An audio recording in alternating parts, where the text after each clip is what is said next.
সব স্কার্ফ পরতে পারি না, বাট এই স্কার্ফটা অনেক সুন্দর করে পরতে পারি। এরপর বাজারে উদ্দেশ্যে রওনা দিব আমি আর আম্মু। বাজারে যাচ্ছি বই কেনার জন্য।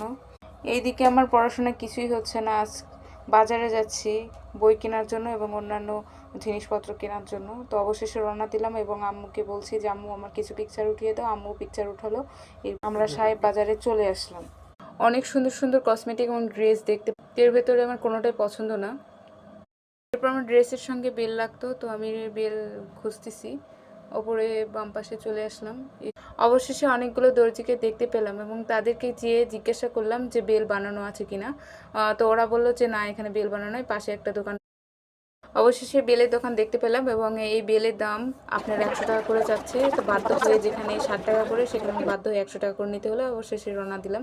এরপর অনেকগুলো সুন্দর সুন্দর জিনিসগুলো দেখতে পেলাম। এখানে এসে দেখি অনেক সুন্দর সুন্দর পাখির ভাই, আমার মন চাচ্ছিল যে সবগুলো পাখি আমি নিয়ে চলে যাই, বাট পারলাম না। একজোড়া পাখির দাম 2500 করে যাচ্ছে, তো আমার নেওয়া হয়ে গেছে। বাট আসার টাইমে যে এত সুন্দর সুন্দর জিনিসপত্র দেখতে পাচ্ছিলাম, অনেক সুন্দর সুন্দর জিনিসপত্র দেখতে পাচ্ছি। সামনে এসে দেখি যে কসমেটিকের দোকান, তো কসমেটিকগুলোও অনেক সুন্দর সুন্দর, বাট এত টাকা নাই রে ভাই আমার কাছে।